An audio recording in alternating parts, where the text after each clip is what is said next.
Hey guys, Gina here. I'm going to do another layout. One of the problems with doing Project Life, or it's not really a problem, but one of the things that happens when I do Project Life is I often print out photos that I don't actually use in the story's already been told in my binder, so I'm left with these pictures that don't fit. So instead of trashing them or whatever, it's a pretty cute picture of my nephew, Gabriel, who... Is the camera going to focus? Maybe not. Okay, if I pull it back, I don't know. So Gabriel, who is 7, with his new little sister, and she was born in November. So when I was doing Project Life, I really wanted to use this snapshot of the day card from the Echo Park Photo Freedom collection, but this didn't fit in my spread for that week, so I thought, that's okay, I'll just make a layout about it. So I'm scrapping a photo that's much smaller than something that I would normally scrap, but I'm going to try to go ahead and get that done. So I definitely know I'm going to use this card from the Echo Park Photo Freedom. It says I love on the other side. And I'm going to cover up that. I'm not going to cut the photo so it fits in the frame. I'm just going to cover that up and then just have that sort of decorative edge on that side. And then I pulled out a very old collection from Webster's Pages. Let's see if I can find the front page. It's the Hollywood Vogue paper kit. And it doesn't have a date on it, but it is pretty. I don't even remember, I have to be honest. I don't even remember where I got it. Oh, there it is. 2010. So it's like 3 years old. But anyway, so I'm going to use that kit because this is it's a gray card, so I thought the grays in this collection went really well. So I'm going to use, this is just a scrap that I have, and the way this paper kit works is for every pattern, you've got 2 pieces of every pattern paper, so you could use the front or the back. So I have the scrap left of this one, which is called, does it have a name? It's called Stardom. So this one here, so it's this like tealish green sort of print. I have this striped paper, which is called Shine a Light. And then for my background, I'm going to use this one, which is Foo on Film. And that's going to be my background. Use a little bit of that and this. And then I pulled this transparency from KI Memories. This is Doily Dance. And I thought I could either punch some of these or maybe cut a strip of it, use it as a layering piece underneath this, because I'm thinking that I'm going to center this in the middle of the page and just have everything there and not like use up the full 12 by 12 background. But that's the plan right now. I haven't pulled any embellishments because I don't know where I'm going. This is where I'm starting, and then we'll see where we go from here. Thank you guys for watching. Hey guys, so I'm going to start this layout by cutting the branding strip off of that paper that I had decided I was going to use for my background. And then I'm going to use my matting tool to create a mat behind this green paper with that, the mat is going to be that striped paper. And I'm using the wider, so the matting tool that I use comes with 3 different widths of a mat. So I'm using the widest one here to make this mat for that paper. So I'm going to leave that like that. And then I'm going to layer my card on there and my photo.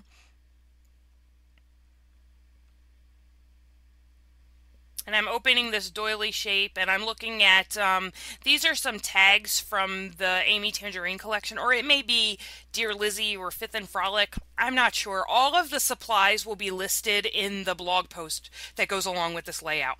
So, and I'm pulling out some American Crafts, excuse me, my goodness.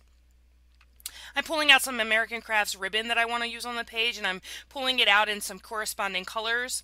Some matching colors, and I'm going to place now my paper layers there, and then the card, and then the photo, which was my plan from the very beginning.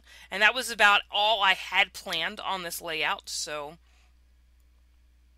I'm just laying that down where I want it to go.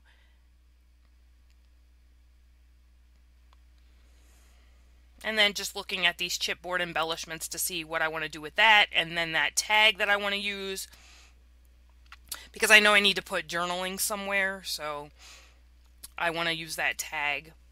And that tag, you can't see it, but it actually has like a light green. It's a kind of a neutral color. It's kind of a beige color. It's an off-white, but it has like little white, not white, green lines on it, so it matches that green paper. And then I'm gonna pull out this ribbon. Is from American Crafts. It has little hearts on it, and I thought the colors matched pretty well. And I had bought like 4 or 5 of those American Crafts ribbon packages, the big ones. So I really wanted to use some of this ribbon up. So that's what I'm doing here. And this was before I started using that score tape or that sticky tape. And I'm just using like regular adhesive on there. And I'm actually going to cut like little flag shapes, little banner shapes on the edges of this ribbon. So I'm going to use the darker teal and then the lighter teal on the bottom. And then I'm going to decide at some point that I really should have used that yellow. There's yellow in the photo. Audrey is laying in a chair that has yellow backing, and I thought after I finished this ribbon right here, I decided that I really should have used that yellow ribbon. Here I thought I was going to use my tiny attacher, but it was out of staples, and I didn't feel like going and finding them, so I just put it aside and said forget it. And here, because I really then decided that I really liked how that yellow looked, and it's the only place yellow is going to show up on the page, but there is yellow in the photo, so I didn't think that it was all that out of place. So I just made it look like the ribbon, that second row of ribbon, is actually behind the photo, and it's not. Because, you know, I don't plan that far in advance, and you would need to plan to do that. And then just where am I going to put that tag? And then that little photo frame from American Crafts. It says, "This makes me ridiculously happy," on the bottom there. So I like the way that's looking. And I'm just looking at what else I'm going to do. And I have that doily paper that I want, that doily transparency that I really want to find something to do with. And I went to get some brads. These are vintage Vogue brads, and I don't remember who made them. Maybe Making Memories, I'm not sure. But as I said before, all of the supplies will be on the blog post. So if you really want to know, they're very old, so I doubt you could buy them anymore, but the colors matched this Webster Pages collection that I was using, so I was happy with that. And I'm gonna well, you'll see when I put the brads down, but I make a kind of a error that still annoys me when I look at this layout. I made this layout in early February, and I know that because that's what the colors on my nails, those were the colors I had for Valentine's Day. And today is May the 24th, and I'm narrating this, and this video probably won't go up until sometime in mid-June, but that's just the way it goes. So I pulled the gems off of that transparency paper so that I could get the punch over it, and then I'll just put the gems back on them. So I'm just going to put the transparency doilies in 3 different places, and I'm going to use them not as layers, but as embellishments now. And I'm going to pop that little photo frame up on some foam adhesive and layer down this tag where I want it. And that tag, I mean, if you look at the little circle thing on the tag, it has yellow in it. Would have been great, but I covered that up with a black brad, and I wish I wouldn't have. But it's done now, so now I'm just putting these, and still, I left the gems off of them. Still, you can see them sitting up there, and I'm going to put them back on with some glossy accents, but I left them off so I could get adhesive on the back of them as well. And I just put the adhesive, because there's such a pattern on this transparency, you really can't see the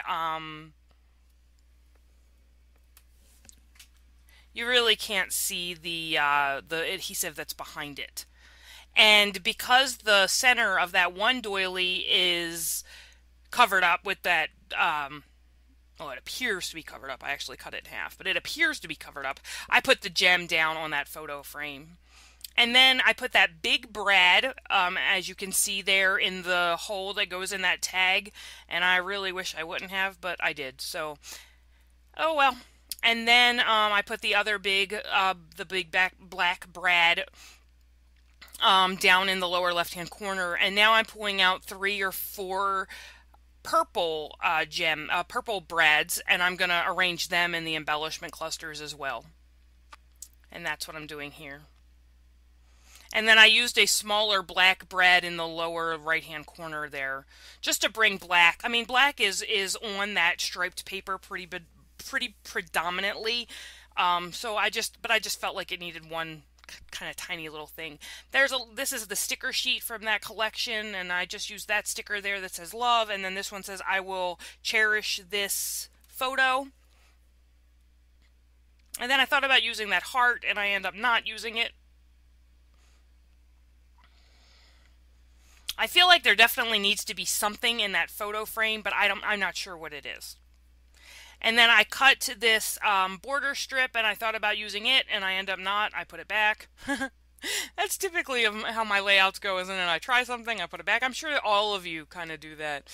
If you scrapbook like I do, then I feel like a lot of us do that. You know, we put things on and take things off because we don't really know what we're doing because we don't have a plan. If you plan your scrapbook pages, then I bet you it's not so much like that. But I've never been able to plan a scrapbook page, so I'm gonna try this thing here to get these stickers straight. I'm gonna put their names, the kids' names, on that photo frame, so it'll say Gabe and Audrey. And I'm using my. This is really gonna be kind of funny. In order to line your stickers up on the ruler to get them to be straight, and then to get them to lay on your layout, you need to be able to twist the ruler or pull it off. And the T-square of this gets in the way. So, not a good idea to use your T-square ruler for this. See how I'm trying to twist it up? And the T-square gets in the way, and this completely goes in a mess. So it didn't work out. I have since bought a clear ruler that maybe will work. I'm not sure, but I have not perfected this way of putting letter stickers on a layout as of yet. Still working on it. It didn't matter so much anyway because Audrey's name didn't fit inside the little square there, so I had to do some overlapping and some staggering of the letters up and down to get them to fit across that little photo frame. Gabe's name's easy. But with the ampersand too, I thought about what side I wanted to put the ampersand on. And then just to get it to look like all of it all went together, I sort of put Gabe's name on an angle as well, just to make it look like it all went together, so Gabe's name wasn't floating out in space somewhere. So, just manipulating these letters. And a lot of people use the wax paper to do that. I have used it in the past. It does work, but I don't know. I'm me. Then I decide that this photo frame needs a little bit more interest, a little bit more definition, so I just take my Zig writer and I outline the Polaroid part of the frame there. And now I'm trying to figure out what I want to do as far as a title goes. I know that I want the title to be Siblings. And now I'm realizing that I need some more black. First, I need a place for my title to rest. And second, I need some more black in the layout. So I use this washi tape, and I'm going to put it in all three of the embellishment clusters so it doesn't look out of place. And then I'm going to use those black glittery thickers to put my title down. And here's where you'll see that I make a mistake, where I put that big black brad there and putting my title there, and it's going to separate my letters a little bit, and it's really kind of driving me nuts. So here's the problem. The L and the B are both too big. So what do I do with the L? I just cut the L off, no problem. The problem is you can't cut the B off like that, and so see that space, and it's still there. And it bothers me every time I look at this layout. And I guess maybe I should take that brad off and use a smaller one. I'm not sure. Yeah, maybe looking at the layout now, maybe I'll switch those brads. Maybe I'll put the big black one on the bottom right. And then, yeah. Now that I'm looking back at this, maybe I'll go and do that. I'm going to do my journaling here. And I'm going to stamp the date. I don't know if I filmed that part, but I'm going to stamp the date. I'm just going to put the... Oh... Here's where I thought that I might show you some close-ups. And, ooh, yeah, that doesn't work so well. I won't be doing that again unless I remember. Like I said, I filmed this a long time ago and I'm narrating it now. Here's the final, even the final photo doesn't have the date on it, but I did stamp the date up there in the upper right-hand corner, right above the pattern, the striped pattern paper, and I just used my Office Depot roller date stamp to do that. And as far as showing the close-ups, the next time I decide to do that, I think that I will remember that I need to take the video off of fast forward, because obviously that was kind of crazy. So that is the layout for today. I hope you guys enjoyed, and I will talk to you next time. Take care.